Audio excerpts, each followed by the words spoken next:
Good morning, good afternoon, good evening. Depends on when you're listening. And welcome to The Solution. Nothing changes if we change nothing. We are funded by New York State OASIS, the Office of Addiction Services and Supports, and we are housed at Children's Aid. Okay, now I'm going to say hello to my partner in crime. Hey, Chevar. Hey, Ronnie. The weather is not that pretty out. It's not that nice, but that's okay. That's okay. I'm inside. You know, I, I'm I'm I'm I'm cool. I'm happy. I woke up happy this morning. I normally Good. do. Energized and ready to do things. I'm excited to record today. But yeah, what's going on with you? What's anything new? Anything pressing that you want to share with the Hmm. world?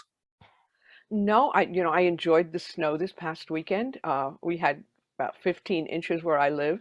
Hmm. Um, Now I look outside and there's probably about 4 or 5. I can't believe how quickly it's melted.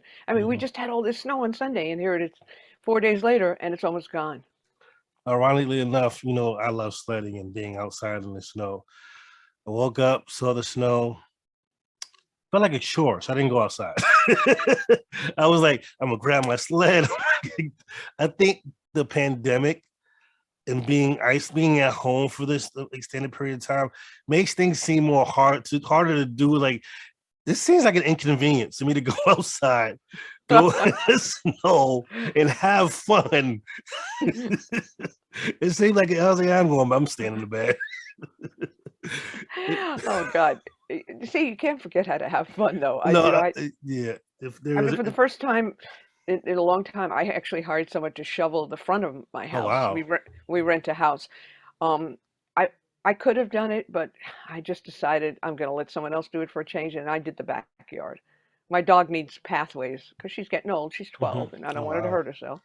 Um, but she just didn't have the same kind of joy in playing in it since her sister died a month ago. So I tried to be a dog and play with her, but she knew I wasn't one. Well, at least you guys have each other. And it's nothing like having your sister around. It's nothing like having your family around. But you are family.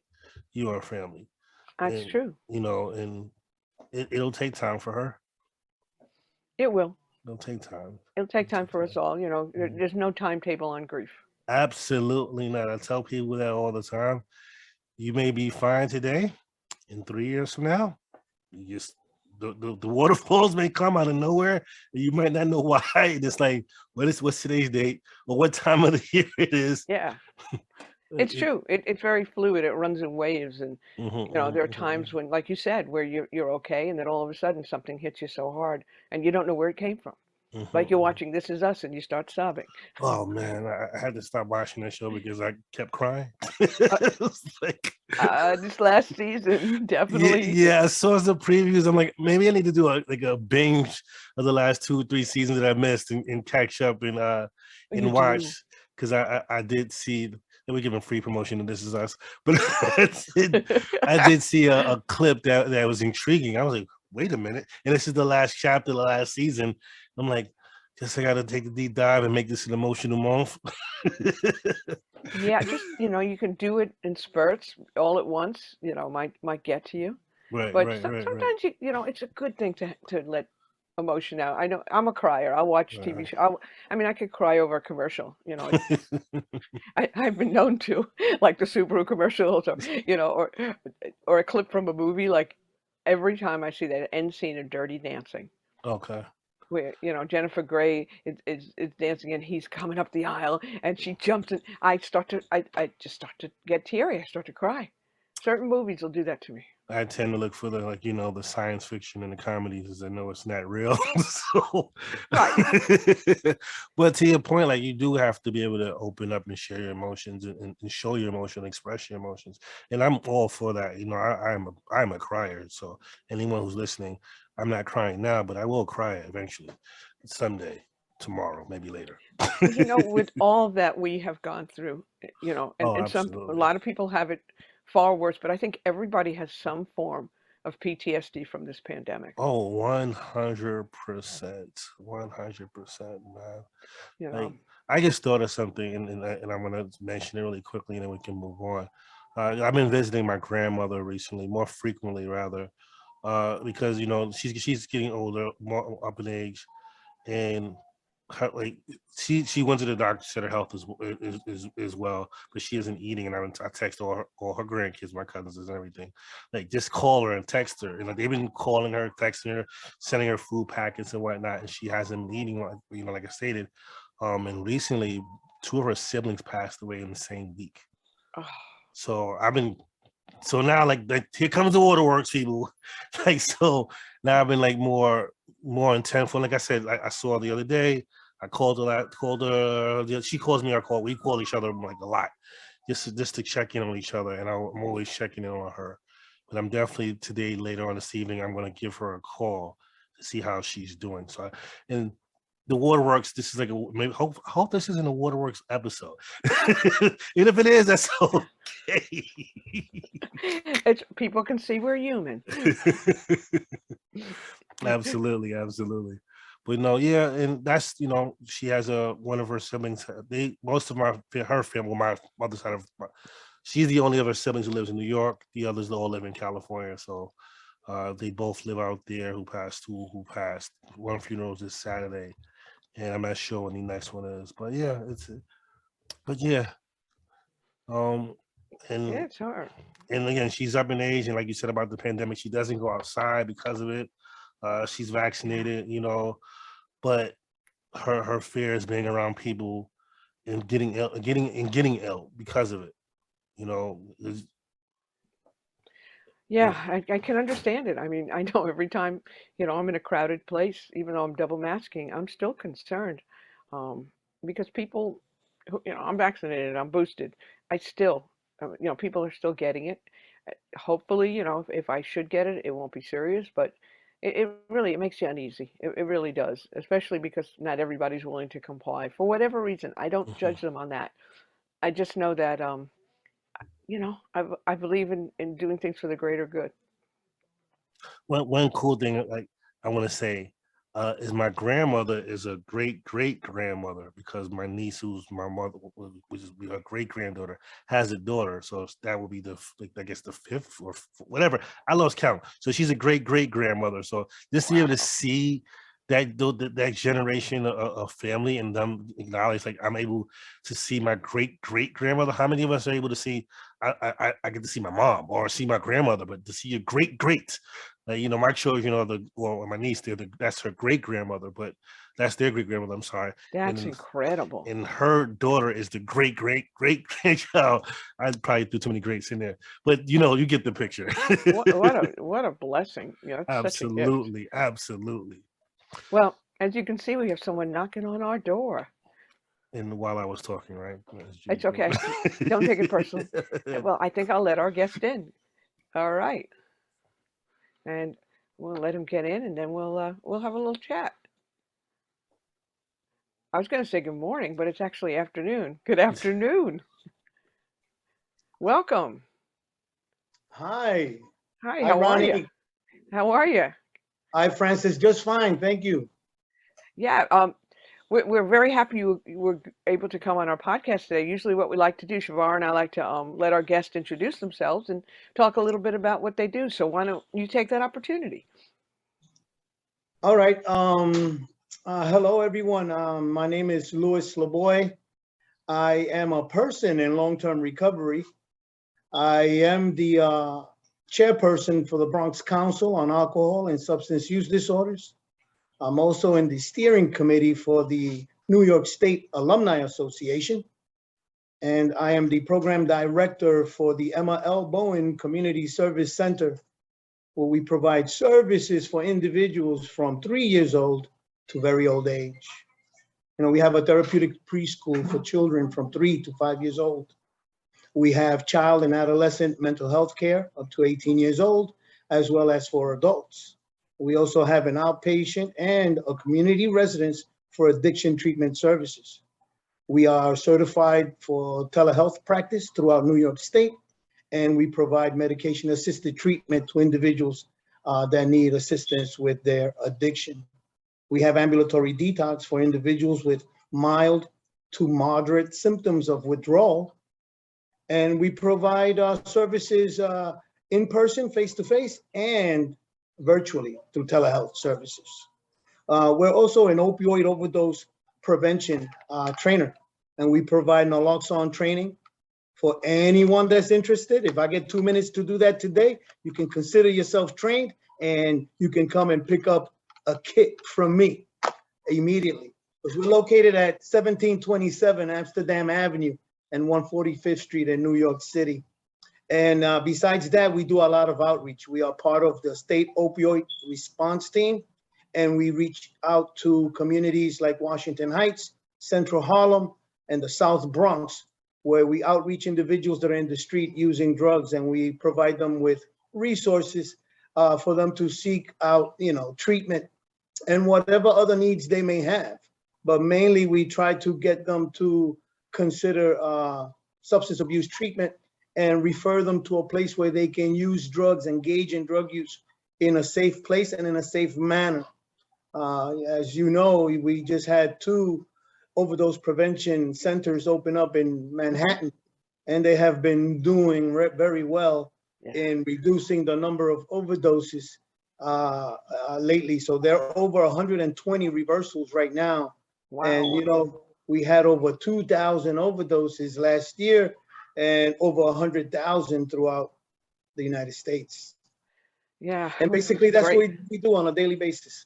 That's such great work, and you're going to be a first. Yes, we want you to do a demonstration and to do a training during our podcast. This will be the first time anybody's ever done it on our podcast, so we feel like that's even more groundbreaking.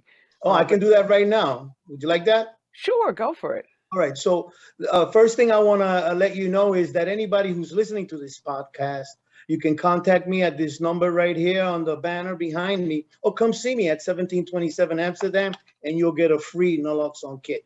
All right. So the naloxone kit is for it. It is a medication that reverses opioid overdoses only. And what happens is that the medication is administered as a nasal respirator. It's a mist that we administer through the nose, and it goes through the membranes into your receptor sites, opioid receptor sites in the brain, and removes the opioids. And it goes into the receptor site, and it blocks opioids from going in there for 90 minutes. It allows the person to wake up, and the overdose is reversed. So the process is like this. Let me tell you. So you're gonna get the naloxone kit. If you see somebody that is unconscious, not unresponsive, this is an individual that you're yelling at. You'll yell and say, Luis, what's wrong? And he's not responding. Then you can follow through with a sternum rub with your knuckles. You rub your knuckles on his chest or her chest firmly. This causes pain. Most people respond to this. If they respond, it might not be an overdose. If they don't respond, we encourage you to call 911 and let them know, I have somebody here, state your location, who's on the ground unresponsive, so they can respond immediately. Hopefully within 2 minutes, they'll respond. You'll take your naloxone kit. The naloxone kit comes in this bag. In this bag, you have gloves that you should put on. And we also have a mask here in case you have to do first aid, mouth to mouth. Right now, we don't recommend it because of COVID, but sometimes what's happening nowadays that a lot of children in our families are the ones that are ODing, people that we care about. So you might want to do mouth to mouth with individuals that you're close to and that you feel safe with as far as COVID is concerned. The kit also comes with instructions, right? And it comes with a prescription card, which I have you sign your name. It's already signed by my doctor, Dr. Charles. And it is easy to use, very easy to use. So the individual is non-responsive. You're gonna take your naloxone kit. It peels off very simply right here. Inside you have more instructions on how to use it. You take it out. There's a red plunger on it. You're gonna place it into one nostril and you press. Look at the mist. It's real quick. Watch. That's it. It doesn't have any side effects. It doesn't harm anybody. If the individual is unconscious for any other reason, this is not going to cause any harm, right? If the individual is overdosing from alcohol or benzodiazepines, this is not going to take any effect. It only works on opioid narcotics, and it reverses. So it'll take wait for about a minute. If the individual is going to start waking up, it's going to start breathing again, and you're going to notice. Now, due to fentanyl, sometimes we have to use more than one. This kit has 4 milligrams, but in the pouch, we give you 2 sets for a total of 8 milligrams. That's a very large dose. So if the individual is overdosing with fentanyl, tainted heroin or cocaine or whatever it is, then after a minute, you can administer the second dose. And more than likely, the person is going to come to and start breathing again. And hopefully you can have him wait long enough for the EMS to respond and take them to the hospital. We encourage you to motivate the individual to go to the hospital and get treated, right? Most individuals that overdose are very grateful that you reversed the overdose and you saved their lives. But then you have some individuals that feel very uncomfortable because they are addicted to the opioids, and they might feel very uncomfortable. So it'll be great if the EMS responds quickly. And with that, you can consider yourself being trained on Naloxone, and you can always come and pick up a kit. All right, Ronnie? If I see you, you're definitely going to get one. I'll have to check and see if my kit is expired. It might be, though. It's been a while. Can we share the address and phone number again? So it's 1727 Amsterdam Avenue, New York, New York. The cross street is 145th Street. My name is Luis Laboy. I'm on the 3rd floor, Addiction Treatment Services. And our phone number is 212-694-9200. 212-694-9200. And just ask for Luis Laboy. Thank you. We'll make sure to put that in the description also. Thank you for the training. That was cool. You gave a lot of information, and you gave explanation on how to see if a person is responsive. Like, you know, I wouldn't think to take my knuckles and shave their chest, you know, well, not shave, but I'm using, but to see it done 2 minutes and giving all this information, I thought was great. The listeners, they're going to hear it, but hopefully they get a chance to go to the YouTube and see it also. We highlighted your videos, so it's solely on you. You're talking about it, seeing the miss, doing a full demonstration. I believe is great. You know, showing them is talking about who it will affect and who it won't affect, and also how some people will respond, how some won't respond. So giving those details opposed to saying like this is an end all fix it all, like this is a support system for those who do need. And I'm thanking you for sharing that. You're welcome, and I appreciate the opportunity to present that as well, because I want to help as many people as I can, and I want to reverse as many overdoses that I can as well. You know, and nowadays we see a lot of young kids are the ones that are ODing, you know, playing around with medications that they find in their parents' cabinets. And then the other kids that are smoking and sniffing cocaine as well, because all the drugs now are tainted with fentanyl. So we have a lot of people overdosing right now. It's a great concern right now.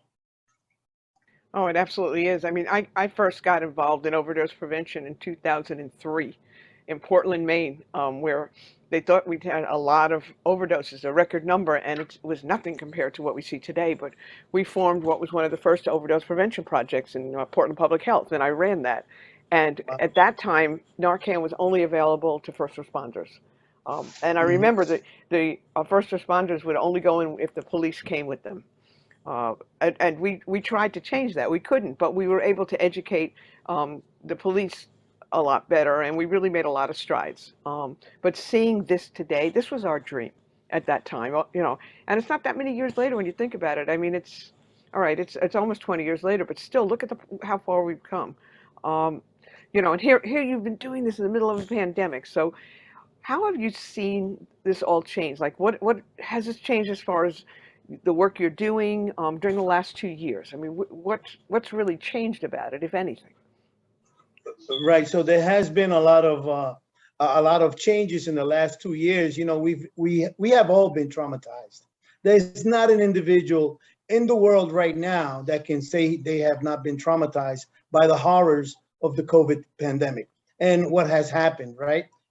We have an increase in overdoses, domestic violence, suicide, mental health, shootings, criminal activity, homelessness, unemployment, and it goes on and on and on and on. It's like nonstop. And being that I'm in the field, this is what I experience, right?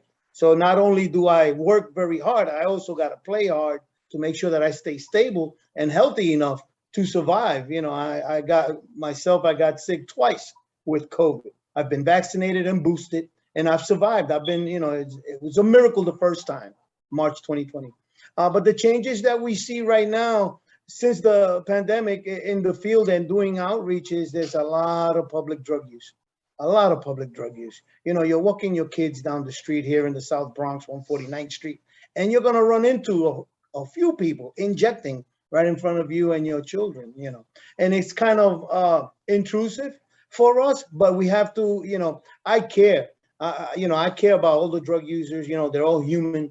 And I think that it is a basic human right for individuals to have a safe place where they can use. You know, we've had a hard time in the United States trying to get harm reduction overdose prevention centers established here, right? Since, you know, you worked in the field, Ronnie, and you know what this is about. And we've always tried to help these individuals. And now we see in that change, right? And the difference between Central Harlem and Washington Heights, they have two sites there. You don't see as many needles on the floor anymore. You don't see people shooting up and getting high in those neighborhoods anymore. But when you come to the Bronx, where I do outreach in the South Bronx, there are no overdose prevention centers here, and you see a lot of the public drug use, right? And the criminal activity, the drug sales and things like that. One other thing that has resulted after the Black Lives Matter movement and all that is that I see the police being a little more humanistic and receptive towards individuals. It's not that they're not intervening, it's just that they're intervening in a different manner, right? You can observe the decriminalization of drug use, right? And I love it. It's heartwarming. So I do connect with the precincts and the police officers, and we engage in providing. We want the same outcomes. We want the individual to get help, you know, and better their lives, their lifestyles, to stop using publicly and stop committing crimes, you know, and get treatment, get the help that you need, you know, and you know, that's a concern. So being out there is very important because we engage them where we're at, you know, in the street. Because when we advertise, you know, my program is here, come here, it's very rare that they'll come and show up. But if I go and present myself with a team of certified recovery peer advocates, which is also new in the last 2 years, where individuals with a past history that have been affected by the horrors of addiction are hired by outpatient programs like mine to engage the community, to encourage them to develop recovery-oriented support systems, right? To come to treatment, stay in treatment, and develop a positive support network outside, whether it's church, whether it's a 12-step program like Narcotics Anonymous or AA. This is what we encourage them to do so they can flourish, you know, develop a career and become self-sufficient and independent. And it's a challenge. It takes time. But I think that the implementation of certified recovery peer advocates by OASAS in the outpatient programs has been an extreme benefit for all of us.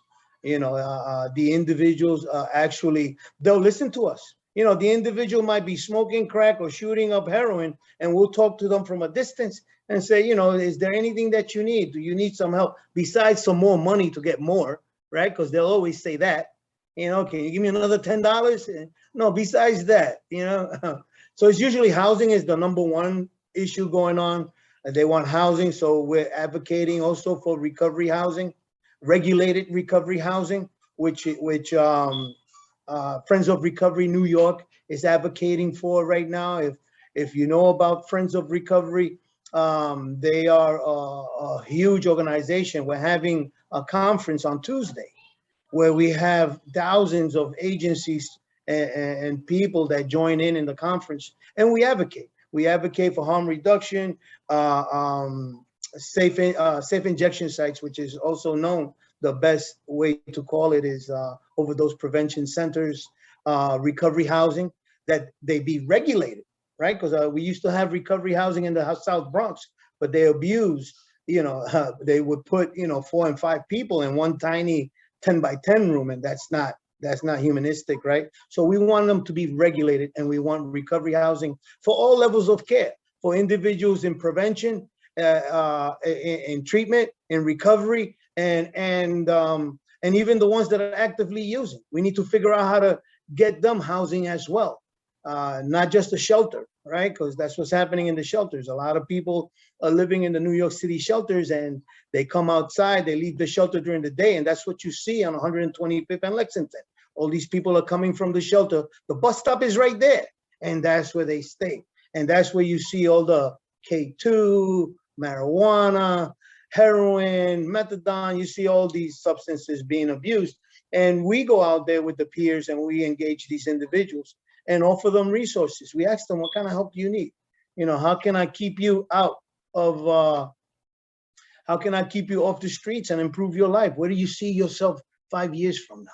And what can we do today to help you get there? So it's very important. So certified recovery peer advocates, very important, a big change. I have 5 of them under me in Emma Bowen. The contact with police officers now is more humanistic. We can see the decriminalization of addiction, and overdose prevention centers is also new to us as well. We do see a large influx of individuals needing mental health services and addiction services. One of the issues that we're having right now in the programs is that no one is mandating, meaning HRA is not mandating right now because they're closed. Parole and probation, they're not mandating clients to treatment as they did before COVID. So a lot of individuals are getting their public assistance, but they're not getting the mandate to do something about it, to do something about the problem, to get off public assistance, to become self-sufficient and independent. And those are the individuals we're trying to capture. And we're just waiting for them to reopen so we can re-engage. Louis, HRA has been a great supporter of our programs. Sorry to interrupt. I want to go back real quick. I have a question for anyone who's listening about the peer advocates. Like, how does one become a peer advocate, and how do you? Because I think you said that. Correct me if I'm wrong. These are former users who are now go into the community and support their peers or people who they want to uplift. Also, how do we also support those who are now in recovery to maintain their status, if that's the correct term? Like recovery capital, you can say. Okay, recovery capital. Thank you. I just learned a new term. So those are the 2 questions. How does one become one, and how do we continue that recovery capital? Right. So to become a certified recovery peer advocate, you need to do a 30-hour training on recovery coach and 14 hours of ethics. And it's done fairly quickly, unbelievably. You have an agency now, the Staten Island Recovery Center is doing it virtually for free. And they even give you the book that usually costs about $120. That's the Staten Island Recovery Center, right on the ferry, right across the ferry. That's why I send most people now, because it's free and it's quick. They'll do it in 2 weeks. The whole 34 hours are done in about 2 weeks.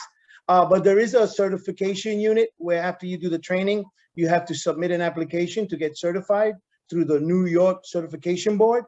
It's part of New York State ASAP, John Coppola and Ruth Riddick. I don't know if you ever heard of Ruth Riddick, very important person in helping us develop and train individuals and get them certified to become certified recovery peer advocates. And once they take the training, we look for individuals that are motivated to develop a career and to sustain their recovery capital, right? Recovery capital meaning that I am learning to identify these triggers that cause me to use drugs, right? And the triggers come in many ways, through our senses, things that we hear, things that we see, things that we smell, taste, touch, and emotions that we feel that bring us back to a pre-association with drug use. So it could be a song, right? Marvin Gaye, Let's Get It On. I hear Marvin Gaye, Let's Get It On subconsciously right away. I want to hit, right? The smell of burning matches, right? Because I grew up in a household where my father used to inject, and he used to walk in the bathroom normal, and he'll come out the bathroom, nodding out. And I would go in the bathroom trying to figure out what caused that, how my father get like that. And all I could smell is matches. And it was because he used to cook the heroin with matches on a spoon. And those things I used to see and smell. So those things are relapse triggers for individuals. And we want to help our clients and the individuals seeking to become certified recovery advocate to develop this hypervigilance towards the environment where they're getting all these receptors, things that they see, smell, taste, hear, touch, and feel, and process them in an appropriate manner without impulsively reacting to go get high. So once we teach them that and we see that they're motivated to do it, right? They're taking in suggestions, then we can recommend them to seek out the training for recovery coach ethics and become a certified recovery peer advocate. There's a large need right now in the outpatient programs. There aren't enough certified recovery peer advocates out there. And most of the peer advocates are stationed in emergency rooms in the hospitals, addressing individuals that just suffered an overdose. And what they do is warm handoffs. The individual recovers, and then they'll escort them to an outpatient program or some sort of treatment, right? Including medication-assisted treatment. Whatever it is that the individual, we meet the user where they're at and try to get them that level of care, right? And try to help them overcome whatever barriers they're going through, including housing, employment, education, and things like that. We also have a few other schools that have trainings. We have several trainers in New York City, including Samaritan Village, Recoveries R Us in Spanish Harlem, so there are a few schools that provide certified recovery peer advocates. And let me tell you that the income is great. Most certified recovery peer advocates are getting like 40. Where I'm at, I give them 40 to start. And you know what happens, right? The counselors, because the counselors come in, they get about a case-act gets almost the same amount, but the two positions are different. And, the certified recovery peer advocate is non-clinical. They can provide emotional support. They can hug the client. They can hold them by the hand and take them to a meeting or to a doctor's appointment, right? But they cannot do any assessments. They cannot collect urine toxicologies, anything like that. So it's a wonderful job. It all evolved from individuals that are two hatters. I don't know if you remember, Ronnie, they call people like me double hatters. That meant that I was a counselor, plus I had a history of drug use, right? So I was a double hatter. And we saw that the way we recovered, that we could teach, other clients to do it, but it was unethical. It was unethical for me to hug somebody as a counselor and things like that. No, you're definitely speaking my language. I don't know if you know, but I'm also a person in long-term recovery. And I was very active in the recovery movement for many years. So a lot of what you're talking about, I'm so familiar with. In fact, I even remember when recovery coaching first became an entity out of Connecticut, Right. out of Phil Valentine, and know Phil very well. And I've got people throughout the Northeast that are in the recovery world. So everything you're talking about, I remember when it all started happening, and to see it all happening here in New York, it's just so thrilling, because the thing that has always gotten me is that people forget that addicts are human, and it's not that it's a moral disorder. It's a disease. It's a substance use disorder. It's not a moral failing. We're not bad people.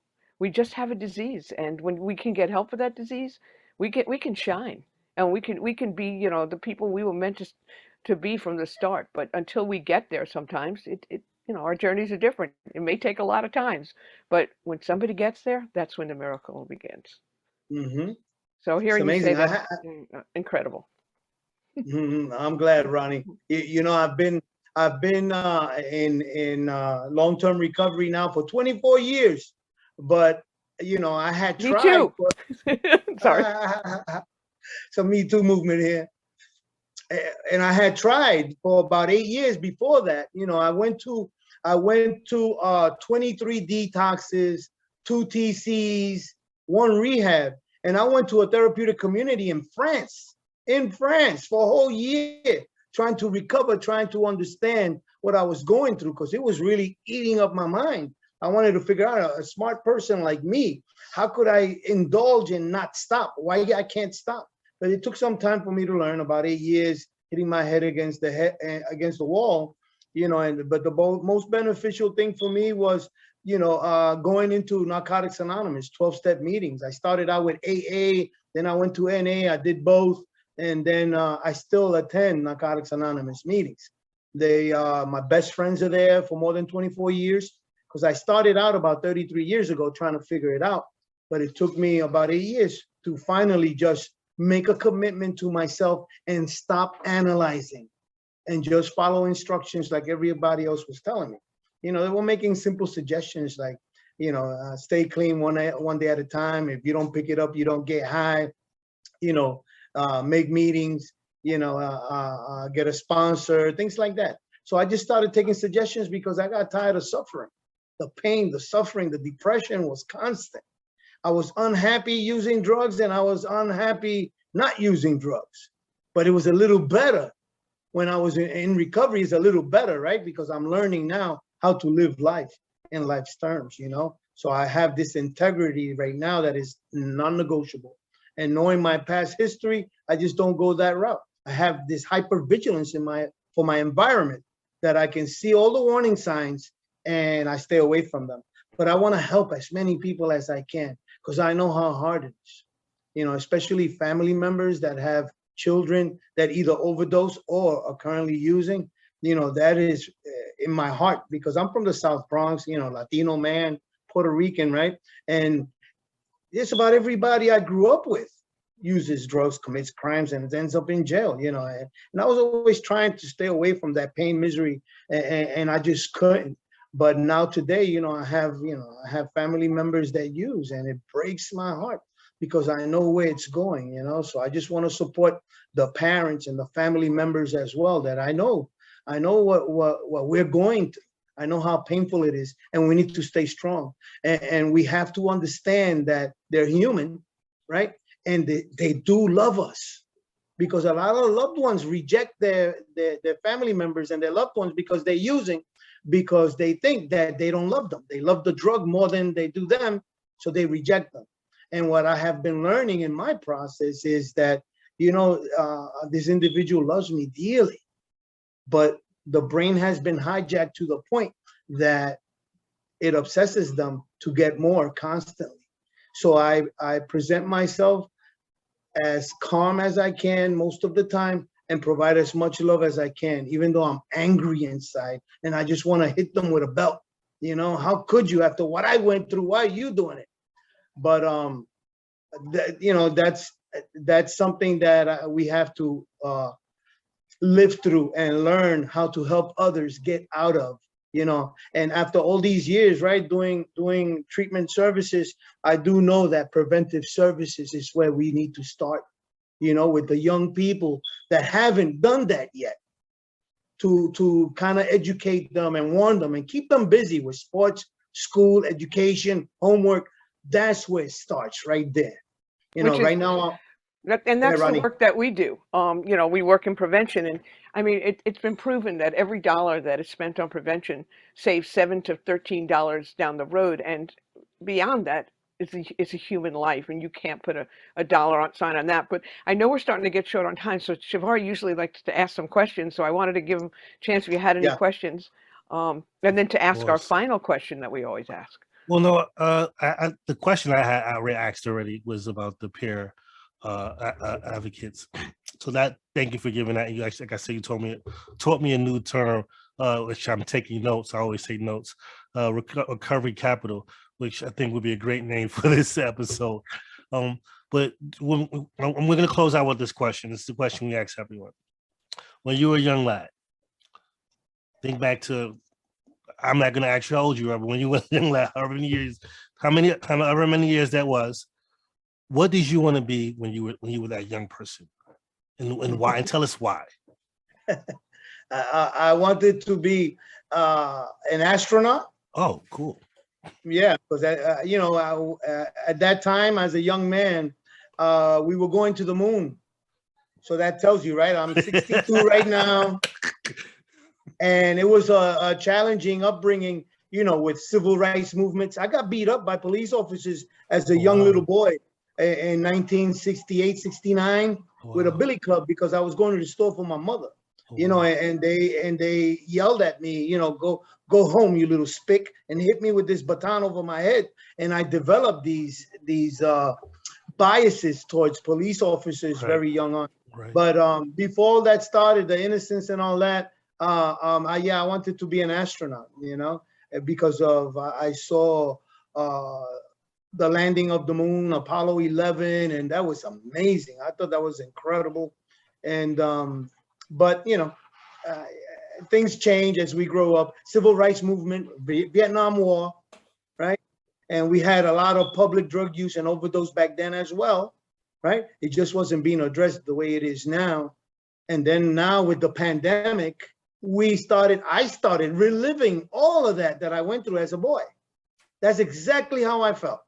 Exactly, especially during the Black Lives Matter movements, with all the breaking of windows and marching down the street and fires and all that. That's exactly because I was in a neighborhood in Williamsburg, Brooklyn, where the Black Panthers were always shooting with the cops. There were shootouts on a regular basis. And we also had the Young Lords. The Young Lords were young college activists, and they all became very famous and popular later on, including my own family members that participated in that stuff. But that was traumatizing, and I guess that's what shifted my plans to become an astronaut. Well, I guess I went to the moon in a different way. I like that.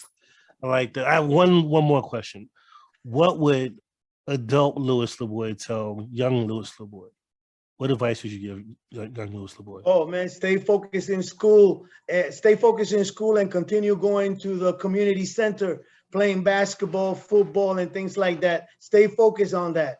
Don't deviate from that, and be a leader, not a follower. Because the peer pressure is what lured me out, right? When I saw the other kids wearing the nice sneakers, the jeans, they had the girlfriends, the music, and I thought that was love. But the love was actually in my house. My mom was there constantly. She was giving me all the love and attention I needed. I was rejecting her. Yeah. So stay focused, be a leader, not a follower. Stay in school, play sports. How's that? No, that was great. That was great. Ronnie?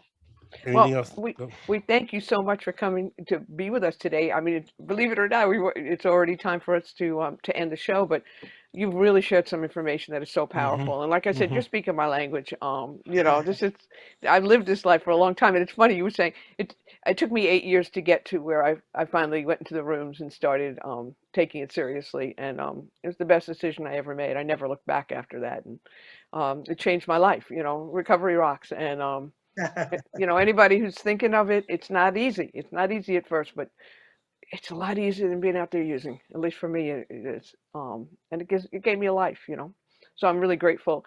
I'm really grateful for the work you're doing, and we're glad people will hear about it. We'll make sure that number gets out there. Hopefully, maybe in a few months we could have you back and talk a little more about it. Sure. But we'd love to have you again. And thank you for doing this. And we need to thank people for their service on every level. And absolutely. So I'm thanking you for your service. Thank you so much. It's been a pleasure. And don't forget, come get your Naloxone kit. You've been trained. Peace and blessings, guys.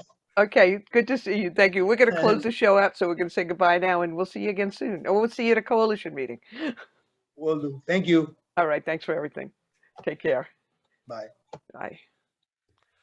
That was cool. Yeah. He did kind of give me my tear jerker at the end. I'm like, come on. But it was great hearing his story. I definitely want to hear about the peer advocates, because people from all walks of life listen to our podcast, and people who are trying to make a change in their life, and they may be at the the eighth year of their decision to change their life, or the second year, whatever the case may be. They may be in a point where they want to change their lives, and this could be an opportunity for them to change their lives. And that's that. And I was thinking about the person, like I always think about the listener. They want to know, I want to do that. How can I do that? And he shared a lot of information about that. You know, and he was very passionate about what he had to say. Very passionate. Extremely. And it's just so wonderful to have people like him out there and these programs out there. And, you know, it's somebody who's watched them evolve over these last 2 decades. Even, you know, even with all the overdoses going on, we've got such great supports now. And we're finally addressing the things that make people use. You know, it's so many times when I've spoken to people and also in urban areas like us about coalition work, they always say, you know, we want to do the prevention, but first we got to get people homes. We got to get them food. We got to meet their basic needs, and then they'll be in a position to really start to implement those programs. So, you know, I feel so hopeful after speaking with him today, and it was pretty amazing. It was. I agree. Good guests. Actually, all of our guests are good. They bring each show is different, and it brings something which is great for. If I'm a listener, I'm like, okay, it's not the same thing.